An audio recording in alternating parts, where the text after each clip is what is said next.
Hi YouTube, it's Jen Puora21. It is August 9th, 2011 at 1:03 a.m. and this is my week 7th or 8th update. I will put it at the top of the page as my title. I'm coming to you with my numbers this week. Last Monday I did not have a loss. I had my friend of the month. But Thursday I did a second weigh-in of the week. Even though I did not count it on my board, it said I was down 7 pounds. So even though it said it was down 7 pounds and I was taking that number and running with it, technically I didn't write it on my board because it wasn't on a Monday. So when I weighed myself today, I was down 4 pounds from last Monday. So you could either take that as a 3-pound gain or a 4-pound loss. I'm taking it as a 4-pound loss because I didn't technically 100% count Thursday as a weigh-in. I might fully be down to 7 pounds still. I'm not really sure because I did have some high sodium contented food yesterday. So I could have a little water retention for all I know. I'm not really sure. But like I said, I'm really only counting my Monday weigh-ins because I'm just crazy like that. Aside from that, so yay, 4 pounds. I'll take that. Yay! Besides the 4 pounds, what else do I want to report? I was talking to my mother-in-law yesterday, and this adds a little bit onto what Kenzie Restricted was saying in one of her latest videos. We were talking yesterday, and my mother-in-law has no fill in her band at all. She has a 4cc band, and it's completely unfilled. But she was telling me that when she gets a little stressed out, or anxiety, or whatever, her band gets really, really tight, and she can't eat. Like, sometimes she can't eat for the whole day because she just feels that such tight restriction, I guess, from anxiety, or whatever the case may be. And I know Kenzie was saying that sometimes that happens to her when she's getting excited about things, that she could feel her band get tight. So I haven't experienced that yet, but I just wanted to say that it does happen. Everybody's different. I go for my second fill at the end of August. My husband just had his second fill. I'm happy to report that my husband is down 42 pounds. 42 pounds. I think that's amazing. He's basically June to July, July to August. He's basically a few days over 2 months out. So basically in 2 months he lost 42 pounds. That's just great. I could see it in his clothes. He really does look good. What else do I want to report? I'm feeling good about myself. Usually I'm not into wearing earrings. As you could tell, I'm wearing earrings lately. Because actually this earring hole, I'm sorry, we're like backwards here. Years and years and years ago, I didn't know that there was a blanket string wrapped around my earring. And I went to go throw my blanket off of me, and it ripped my earring down. So I have a very big slit in this ear, so it's hard to wear certain earrings because they don't hang right. But my best friend, she changes her jewelry all the time, and it always looks amazing. And, you know, I do feel earrings brighten the face and whatnot. So I decided that I wanted to get a very lightweight pair of sparkly earrings.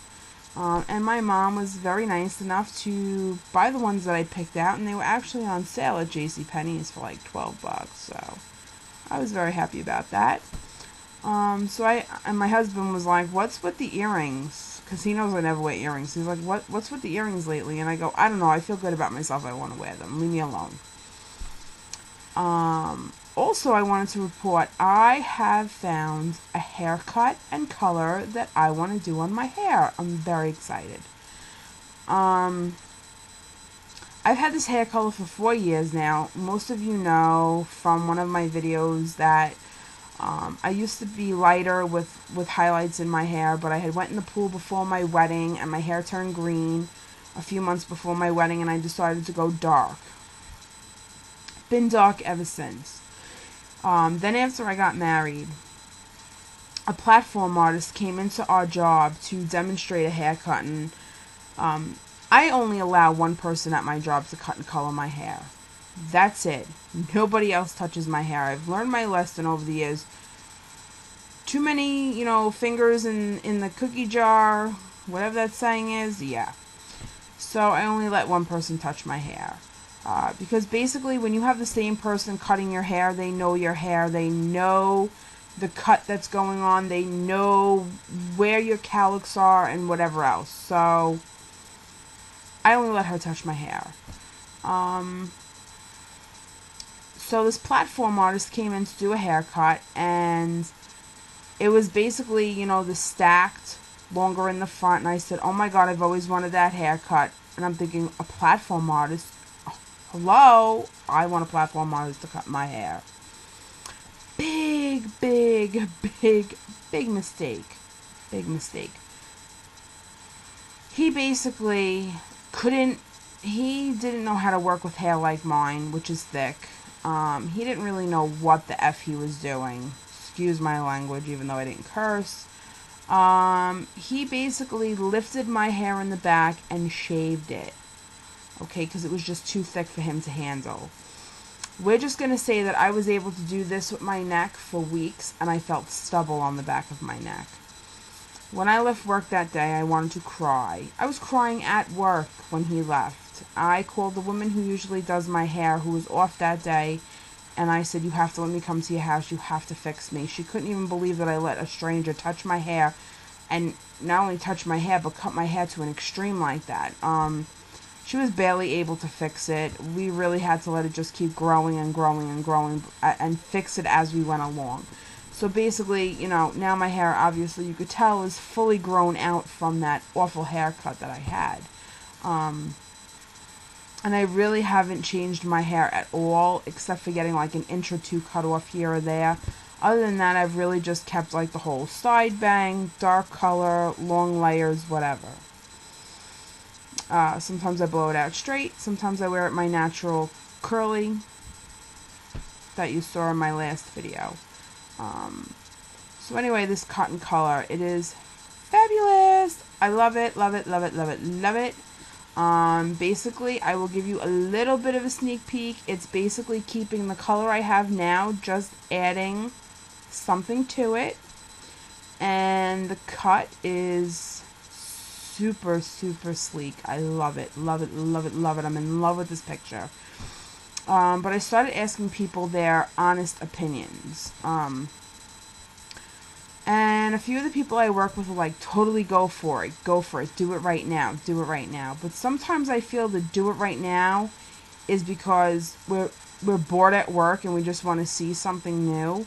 So then my best friend came in and I showed her and I said, I want your honest opinion. And hello, we all know that if you have a true best friend, you're going to get the honest opinion. And she said, honestly, I think you should wait till you lose a little bit more weight. And I think in the back of my mind, I was actually waiting to hear that. Like, I knew that was the answer, but I needed to hear it. So I said, okay. And then I went to the next person and asked them. And then I waited for one of my other friends to come in. And I said to him, what do you think about this haircut for me? And he goes, I friggin' love it. And I said, okay, but do I do it now? Or do I wait till I lose more weight? And I said, one of my other friends said, besides my best friend, another one of my friends said, love the haircut for you, but if you want a more dramatic, result, wait till you lose more weight. So now the guy I work with, I said to him, do I do the haircut now, or do I wait till I lose more weight for a more dramatic, result? And he said, I was actually going to say that maybe you should wait till you lose a little bit more weight for a more dramatic thing. And then a few people started coming out and saying, maybe you should wait till you lose a little more weight for the whole dramatic thing, which is really what I want. I want, maybe like when I'm down 50, 60 pounds to like kind of start to change myself a little bit. So I actually am going to do it for my birthday. My birthday is November 21st. And so figure I'm down 24 pounds, right? 24 pounds I'm down. I figure I'll definitely be down like 50 pounds by my birthday. I better be down like 50 pounds by my birthday. And I think that's good. My face should be a lot slimmer by then. And some of this chunks will go down a little bit, and I think the haircut will look good on me by then. And we'll see. Sorry, I'm being quiet because I just thought I heard my daughter. She had woken up earlier, well, like a half an hour ago. I heard her in the bedroom screaming, crying. She must have had a nightmare. And my daughter tends to, when she gets upset, she works herself up to the point where she throws up. And the only place in this apartment that is not carpeted is my kitchen. So usually I have to like run her to the kitchen, so if she throws up on the tile, and then it's easy for me to clean up. And of course that's what happened. She must have had a nightmare. She was screaming, crying, upset. I bring her into the kitchen, and thankfully I was able to let her throw up, not on herself, not on me, just on the floor. I was able to give her a drink, and she was able to go back to bed. And that's that. Anyway, other than that, I am just kind of rambling with this video. I feel bad. So again, I had a 4-pound loss this week. I'm wearing earrings now. My next goal is to be able to cut my hair by my birthday and to have it look super awesome. And my next goal after that, I really want to tell you guys really quick. I have like 2 non-scale victories that I'm really looking forward to. It's going to sound totally crazy, but like we have these tall black chairs at my job, and they've been there since the day I started like 10 years ago. And I have never, ever, ever even attempted to sit in these chairs because they're like made for a thin person's ass. And I have a fat ass, and I am not going to try and pretend that I could even fit in these chairs. So one of my non-scale victories that I told my best friend is the day that I could sit in one of those chairs and not like worry about not fitting in the chair. My second non-scale victory is I would love to be able to feel comfortable wearing high heels. I am not a shoe person, and I don't think being thinner is going to make me be a shoe person. I'm the type of person that I like to wear no shoes at all. But I also am not comfortable wearing high heels with myself, only because, and I've always said this, I feel like a fat person on stilts when I wear high heels. I don't know if it's just me, maybe somebody else out there feels the same way, but I feel like a fat person on stilts, and I don't like that feeling, therefore I do not like wearing high heels. Also, I don't know if I ever said this in one of my videos before, but I really like this thing that my husband came up with, and I'm not going to say it about anybody else, just me and him, because, you know, I don't want to like offend anybody, so it's about me and my husband when I say this. My husband said, you know what? He goes, we are fat people that were neutered. He goes, we're always going to be fat people. We're just neutered. And I was like, oh my God. I was like, you are so right in that. Anyway, I just thought that was funny. Alright, so we're coming up on like almost 14 minutes of this video. And I'm going to like totally get cut off by YouTube. So I'm going to get going. If anything else comes up, I will make another video. If not, I will see you next Monday. Bye, YouTube.